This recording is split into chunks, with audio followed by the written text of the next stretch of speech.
Bismillahirrahmanirrahim. Start with the name of Allah. Welcome again, student.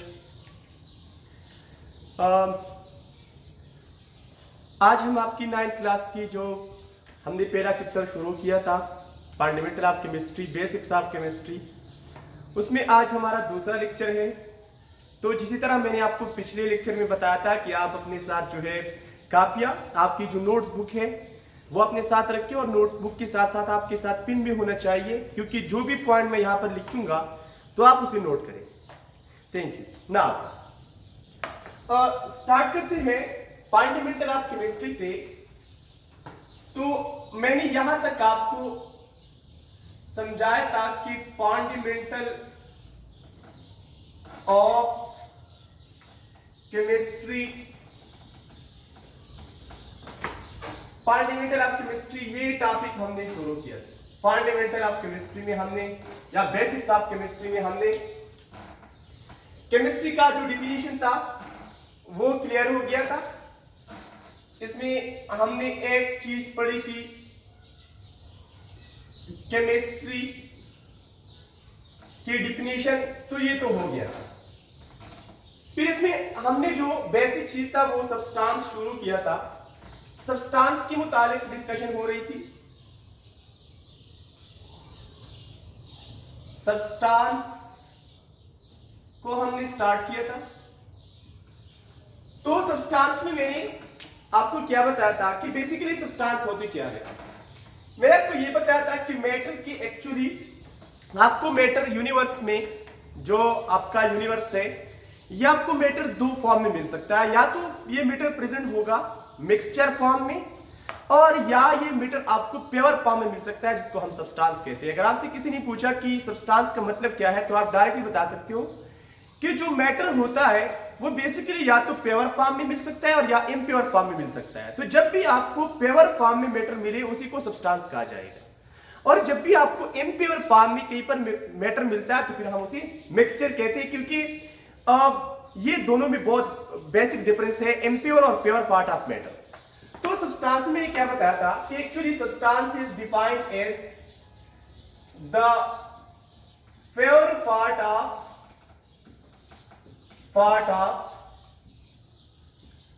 matter is called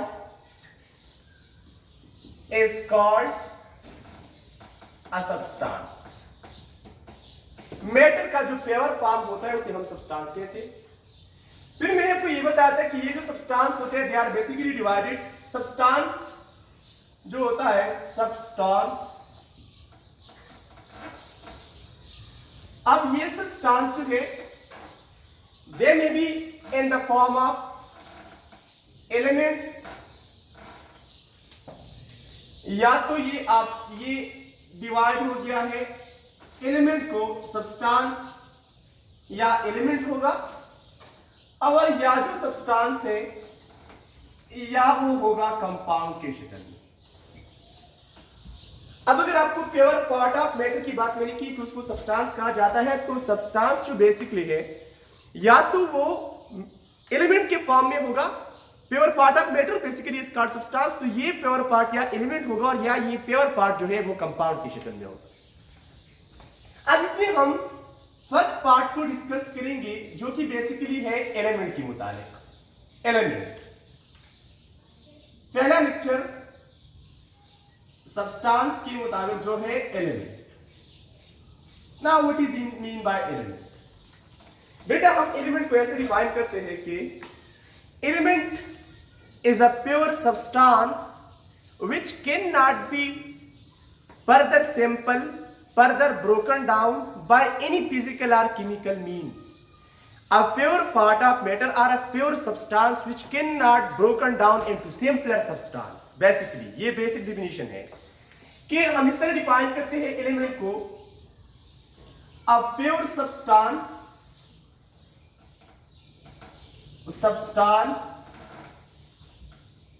which cannot broken down into simpler substance। simpler substance by any ordinary physical or chemical means. Chemical नहीं। Element एक ऐसा pure substance है जो मजीद broken down नहीं होता, जिसकी मजीद simplification नहीं होती, ये मजीद सिंपलर सब्सटेंस को कन्वर्ट नहीं किया जाएगा। एलिमेंट एक ऐसा प्योर सब्सटेंस होता है जिसकी मजीद ब्रेक डाउन नहीं होती सिंपलर सब्सटेंस को। ना तो आप इसे फिजिकल प्रोसेस से, फिजिकल मीन से आप उसे सिंपलर कर सकते हो, और ना ही आप उसे केमिकल प्रोसेस से क्या कर सकते हो, सिंपल कर सकते हो। ये मैंने आपको डिटेल में फिजिकल और केमिकल के मुताबिक पिछला जो हमारा लेक्चर था वो इसी के मुताबिक कि what is mean by physical process and what is mean by chemical process. तो सब्सटेंस जो एलिमेंट होता है ये ऐसा सब्सटेंस होता है जिसको आप ना ही आप किसी फिजिकल प्रोसेस से और ना ही किसी केमिकल टेक्निक से आप इसको मजीद सिंपल कर सकते हो, इसकी मजीद ब्रेक डाउन नहीं होती, इसको हम क्या कहेंगे, एलिमेंट कहेंगे। जैसे मैं आपको एक एग्जांपल दे दूं कि आपने कहीं पर गोल्ड का एक सैंपल लिया, फॉर एग्जांपल ये आपने गोल्ड का एक सैंपल लिया है, एग्जांपल ये फॉर एग्जांपल गोल्ड का एक सैंपल है। अब इस गोल्ड के सैंपल को अगर मैं फिजिकल प्रोसेस से इसी में बिल्कुल इसी में टूटना शुरू कर दूं, इसी में ब्रोकन डाउन कर दूं, तो यहां पर जो आपको आखिरी पार्टिकल मिलेगा, जो आखिरी हिस्सा, आखिरी जर्रा आपको मिलेगा, वो भी क्या होगा, वो भी गोल्ड के एटम से बना हुआ होगा। ये भी क्या होगा, वो भी गोल्ड से एटम से बना हुआ होगा, क्योंकि ये सारा जो ये सैंपल आपने लिया है, ये जो आपने पीस दिया है, ये पॉइल जो आपने लिया है, ये किस चीज से बना है, गोल्ड के छोटी छोटी एटम से।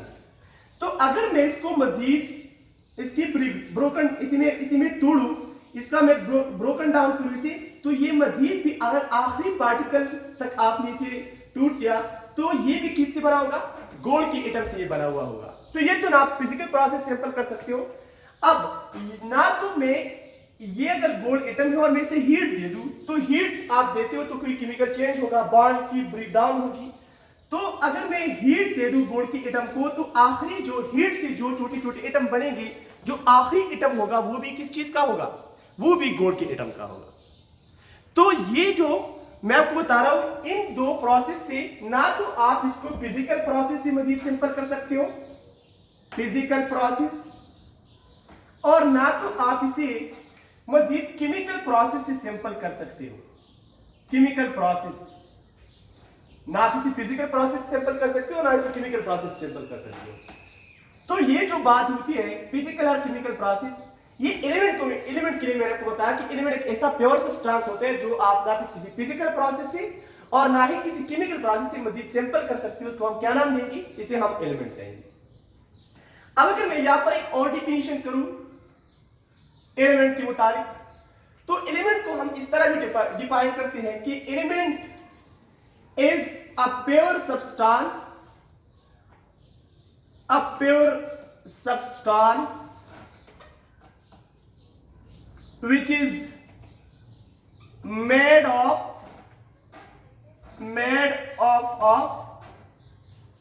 only one kind of atom, one kind of atom। Element एक ऐसा प्योर सब्सटेंस है जो एक तरह की एटम से बना हुआ है। बच्चों ये बात बहुत इंपॉर्टेंट है, क्योंकि अगर मैं एलिमेंट की बात करूंगा तो डायरेक्ट मेरे जहन में ये होगी कि सर आप एक जैसे एटम के कॉम्बिनेशन की बात कर रहे हैं। जितने भी एलिमेंट होते हैं वो एक तरह के एटम से बने हुए होते हैं। हम आइसोटोपिक कॉन्सेप्ट को डिस्कस नहीं करते। आपके जहन में अगर आइसोटोप का कॉन्सेप्ट आता है कि सर आइसोटोप में तो एक एलिमेंट के मतलब बहुत सारे एटम्स होते हैं, डिफरेंट टाइप्स ऑफ एटम होते हैं, तो वो आइसोटोपिक अलग कॉन्सेप्ट है। लेकिन मैं आपको ये बात बता रहा हूं कि एलिमेंट एक्चुअली जो होता है, ये इसकी जितनी भी एटम्स होगी वो एक जैसी सेम काइंड ऑफ एटम से बना हुआ होगा। फॉर एग्जांपल मैं आपको एग्जांपल दे दूं इसके ऊपर, तो एग्जांपल में मैं ये कह सकता हूं कि फॉर एग्जांपल सोडियम अगर एक एलिमेंट है तो ये सिर्फ सोडियम एटम से बना हुआ होगा। अगर मैं आपको बताऊं कि गोल्ड, ये सोडियम को मैं sodium element is made of sodium atom. Gold की मैं बात करूं तो gold element is made of gold atom only. Aluminium की मैं बात करूं तो aluminium is made of aluminium atom only. Silver का मैं बात करूं तो silver is mainly made of silver atom only. Carbon की एलिमेंट की मैं बात करूं तो वो सिर्फ कार्बन की एटम से बने हुए होंगे। मतलब जितने भी एलिमेंट है वो क्या होंगे, वो सिर्फ एक जैसे एटम से बने हुए होंगे।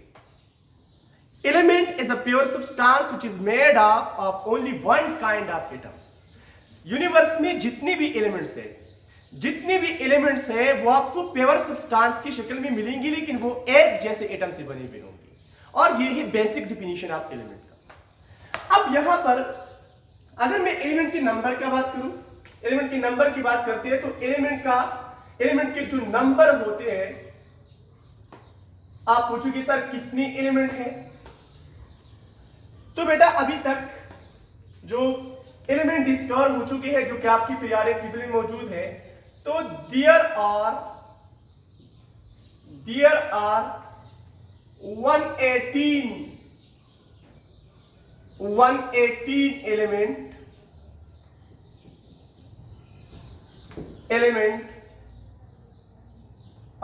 there are 118 element present in the modern periodic table। Modern periodic table जो है इसमें अभी तक कितनी एलिमेंट मौजूद है, 118 एलिमेंट अभी तक जो है वो मौजूद है, वो डिस्कवर हो गए। अब इन 118 एलिमेंट में जो मैं 118 एलिमेंट आपको बता रहा हूं, इसमें 92 एलिमेंट ऐसे हैं। 92 एलिमेंट इसे क्लासिफाई किया गया है सिंथेसिस के बेस पर इनको क्लासिफाई किया गया है। तो ये जो 118 एलिमेंट होते हैं बेटा, ये तो यहां होंगे नेचुरली। इसमें तकरीबन जो 92 एलिमेंट है, 92 element they are called naturally occurring element. ये जो एलिमेंट होंगे they are called naturally occurring element. ये नेचर मतलब ये कुदरती तौर पर बस इस कायनात में मौजूद है। और जो रिमेनिंग 26 एलिमेंट है they are called man made element. मतलब ये मैन मेड एलिमेंट है, इंसान ने, साइंटिस्ट ने लेबोरेटरी में इसे डिस्कवर किया है, लेबोरेटरी में इसे सिंथेसाइज किया है आर्टिफिशियल। तो मैंने आपको क्या बात बताया कि टोटल एलिमेंट कितने हैं, 118 एलिमेंट है। अब इस 118 एलिमेंट में 92 एलिमेंट को क्या कहा जाता है, नेचुरली अकरिंग एलिमेंट। और जो रिमेनिंग 26 एलिमेंट होते हैं they are called man made element, जो कि बेसिकली लेबोरेटरी में क्या हो गए हैं, सिंथेसाइज हो गए। नाउ अब फिजिकल स्टेट की बुनियाद पर अगर हम इसकी क्लासिफिकेशन करें, फिजिकल स्टेट मतलब ये एलिमेंट सर कौन से स्टेट में होते, आमतौर पर आपके ज़हन में ये एक क्वेश्चन आ गया होगा कि सर ये जो एलिमेंट होते हैं इसका फिजिकल स्टेट क्या है, ये किस फिजिकल स्टेट में एग्जिस्ट करते हैं। तो basically on the basis of physical state, on the basis of physical state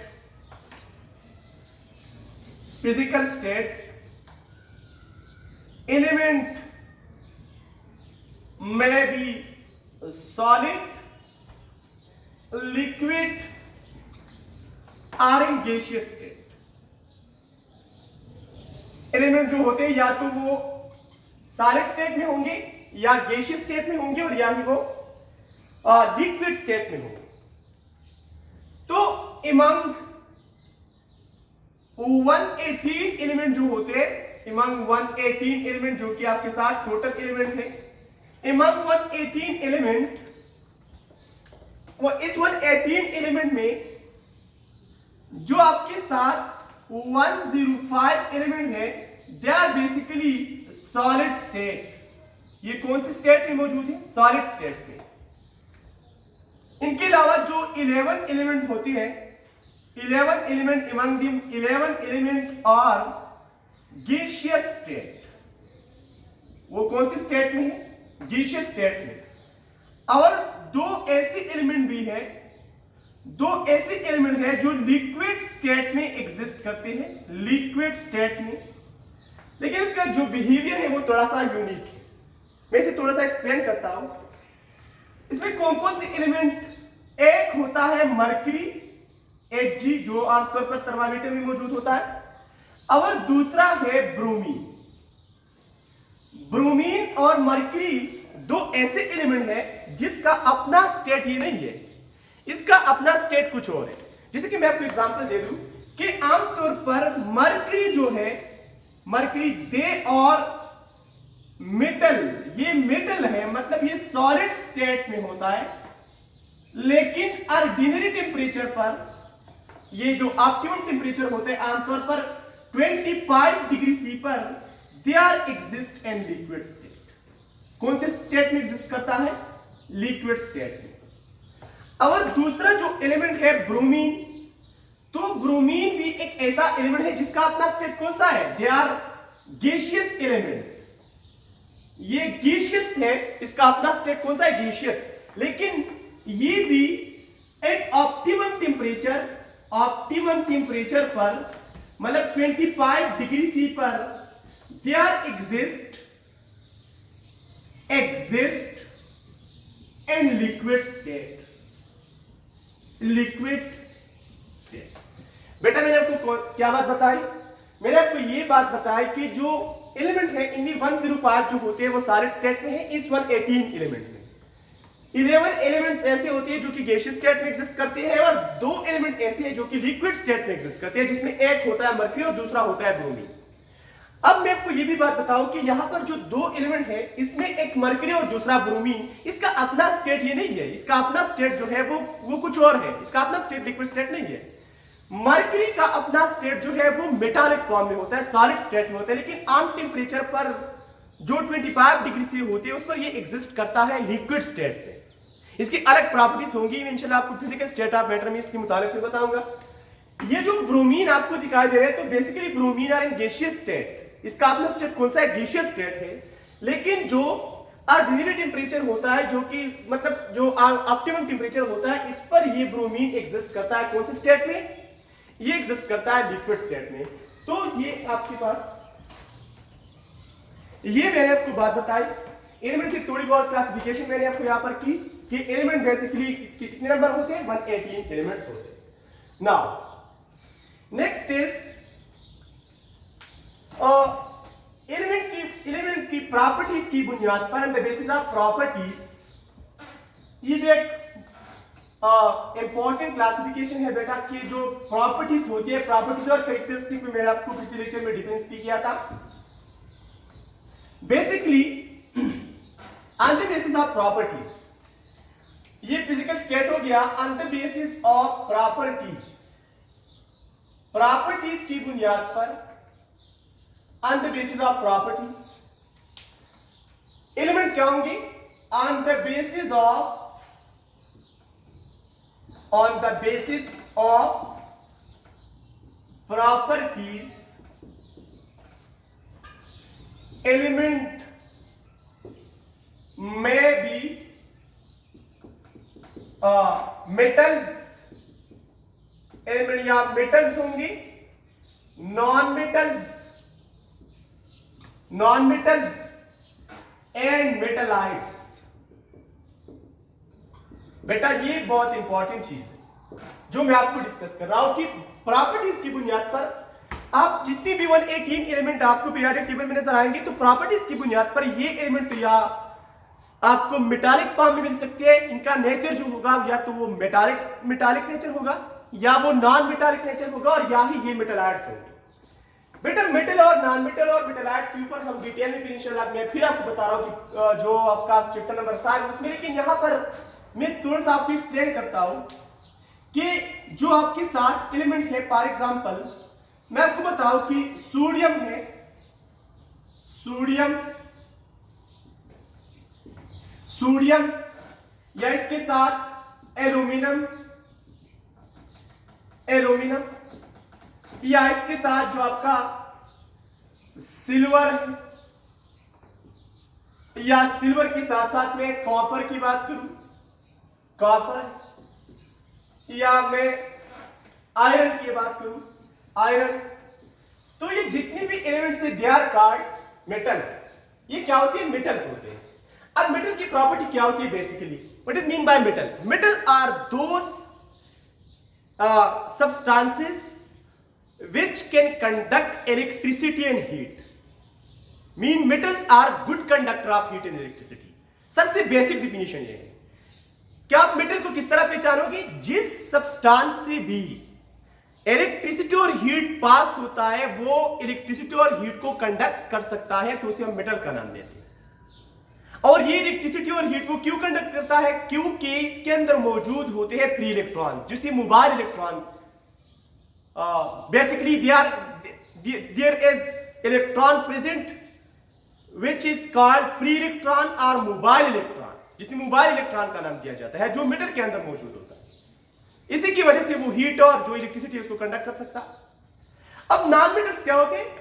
non metals वो होते हैं जो ना हीट और ना इलेक्ट्रिसिटी को कंडक्ट करें, मतलब इसके अंदर फ्री इलेक्ट्रॉन नहीं होते। उसकी कंपोजिशन, इसका कंपोजिशन या स्ट्रक्चर इस तरह होता है जिसमें फ्री इलेक्ट्रॉन के ना होने की वजह से ना वो हीट और ना ही वो इलेक्ट्रिसिटी को कंडक्ट कर सकता है। जैसे कि मैं आपको एग्जांपल दूं नॉन मेटल्स के ऊपर, ये आपके साथ क्या होगे? Basically these are metals, metals ये जो आपके पास हो गई मेटल।